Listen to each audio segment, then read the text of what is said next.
The Dragon is probably the card I clown on the most, at least in recent years. We make fun of it all the time on the podcast, and I think this is for good reason. A lot of people find this deck to be generic or boring or uninspired. Cosmic Spider-Man is another commander that falls into this category. And on some level, I agree with these criticisms. This power crept design isn't particularly interesting, but I think these problems are not inherent to any of those cards, but rather the way these types of cards are designed to lead players down a similar path and have those players fall into the same pitfalls. So I want to talk about that and hopefully help you avoid some of those pitfalls. So when you build a Kindred deck, because the new Lorwyn set came out, it will function much better. I want to start with a few small caveats. One is this is mostly about creature types that have a lot of support.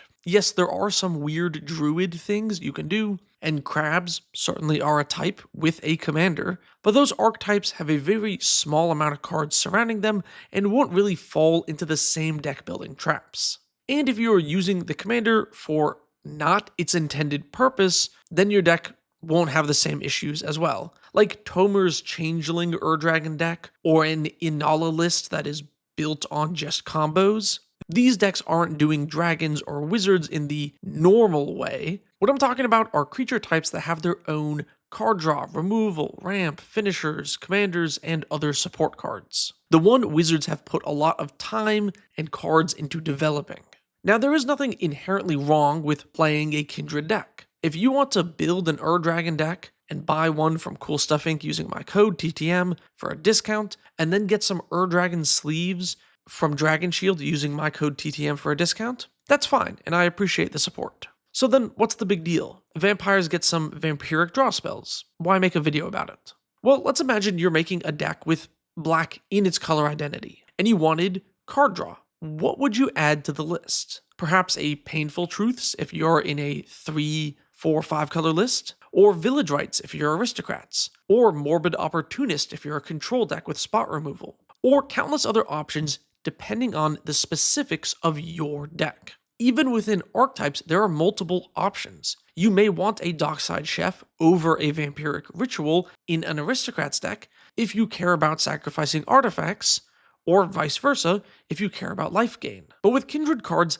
that doesn't happen nearly as much, because you will effectively, by the nature of your deck, always want creatures of that same type in play. So when a card is printed that is that type and does one of these different things, it's almost always de facto the best option. And since that creature type likely only does one specific thing, you're always going to want cards that support that. Goblin decks tend to go wide. Dragon decks tend to go tall, so they are unlikely to print a goblin card that cares about having one big goblin, since no goblin decks care about that. So then when they print a goblin card, it is beneficial for goblin decks that want to go wide, which is then all goblin decks. Unlike a more general creature deck, which could easily focus on going wide or tall, so if they print a card that is good for creature decks, it may or may not go in your list. And all this railroading is a trap for new players. Very often, players will see these support cards for their favorite types, and they will always default to using them to fulfill whatever role their deck needs, which leads to two problems. One is an over-reliance on synergy cards. Crucible of Fire is in a lot of dragon decks, and it seems like a great idea, right? Make all your dragons bigger. That has to be better, right? But this card also does literally nothing without any dragons to make bigger. Distant Melody can be a powerful draw spell for your deck, if you have a lot of that creature type in play already. Of course, it's good to have some cards that let you push your advantage, letting you turn a decent board into a winning one. But your deck can't only be cards that work when you're already in a winning position, because what happens when you're losing? A deck with an over-reliance on synergy is often really bad at recovering when they start to lose. This is why games with a lot of these commanders feel the same. They either do their thing and win because of it, or trip and fall one time and completely flop for the rest of the game. The second problem is players see all of this synergy and overlook the weaknesses of their decks. Of the 42,000 Dragon decks on EDHREC, 8,000 play Crucible of Fire, which isn't particularly useful since your dragons are already big creatures and do a lot of damage as is. Yet Patriarch's Bidding, which can help you recover from a board wipe, is only in 4,000 decks. Additionally, the Dragon is a very high power commander that is a massive magnet for removal. So things like Bolt Bend, which a dragon deck could easily cast for 1 mana, seem like a slam dunk inclusion. But only 500 Dragon decks run the card. Players will often ignore anything that doesn't have the word dragon on it, even though the card might have a lot of synergy with this type of deck and work well in the list. This issue does also extend to other deck archetypes that have a lot of support, like landfall decks. There are so many things that trigger when lands enter, but it doesn't mean all of them are good in your deck. Something like a Bristly Bill might be the wrong choice. Don't get me wrong, the card is perfectly fine and reasonably powerful in the right shell, but it doesn't mean that it belongs in your landfall deck. If you don't have other +1/+1 counter synergies, the card is fairly underwhelming.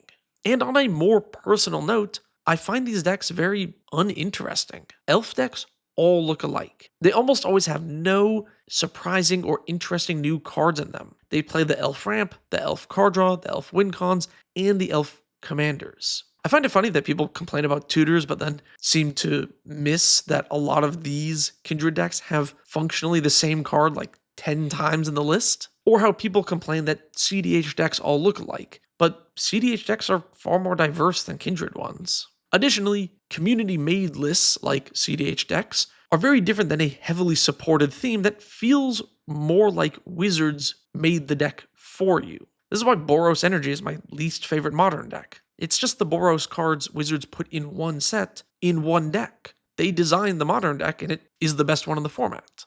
The creative expression from the deck feels like it's lacking.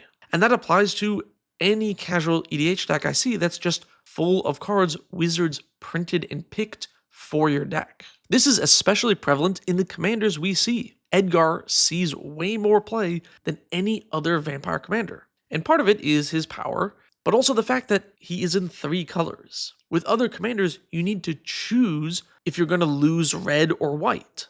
But with Edgar, you don't need to choose anything. You get all of the options. Ulalek is the most egregious of all these. Since Eldrazi are traditionally colorless, this completely skips that, giving you access to all 5 colors. So now you don't need to make any compromises at all. You can put everything in the deck. I do want to quickly clarify my position here.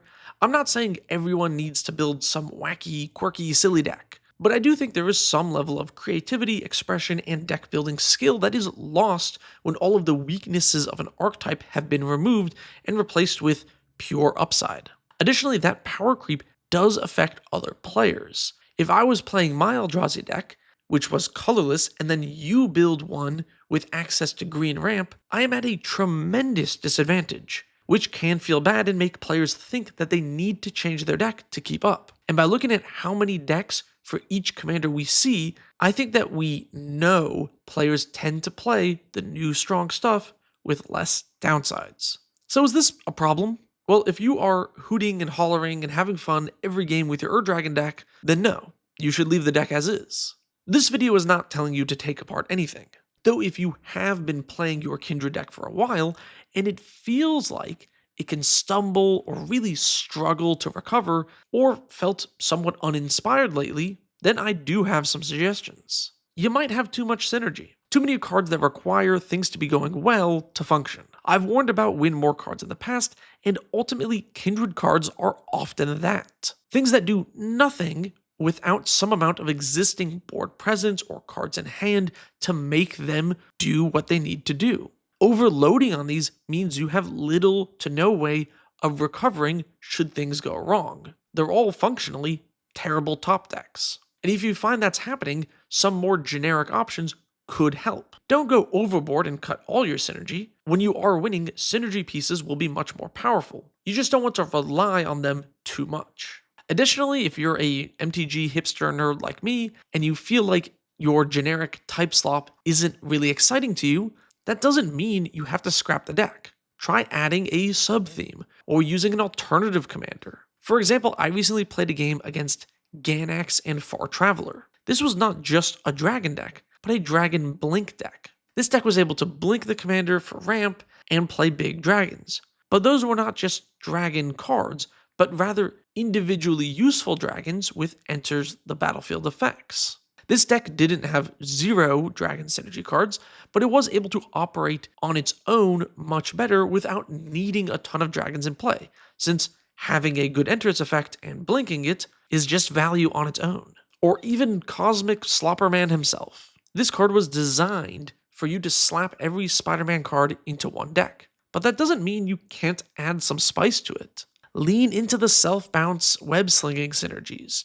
Recasting cards can have a lot of value here, and since he gives haste, you can just attack right away. You're not losing out on damage by self-bouncing. Or maybe add some sub-themes, like a historic synergy sub-theme. Since almost all the spider cards are going to be legendary, you can trigger historic cards quite a bit. There are a lot of decks that I end up seeing which are basically the same. Almost always Ur-Dragon and Lathril decks. They play all the cards that name the type in them and will lose to the first piece of interaction thrown their way. And because their deck has been pre-built for them by Wizards, sometimes that just clashes with the player's expectations of the game. Playing big dragons will cause you to be arch-enemy, oftentimes. And if you don't want to be the focus of spot removal, the target of other players, and if you don't want to play big dragons and slam into people for damage, then I don't know if this pre-built dragon archetype is for you. It might not be.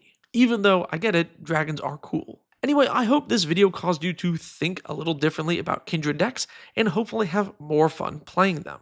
Lastly, Hello Fromlan asks, what's your pauper deck of choice and why do you enjoy it? And additionally, Michael Patrick asks a similar question, what have been some of your favorite decks to play in non-commander formats? And the answer is Mono Blue Fairies in Pauper. Oh, this deck is so much fun.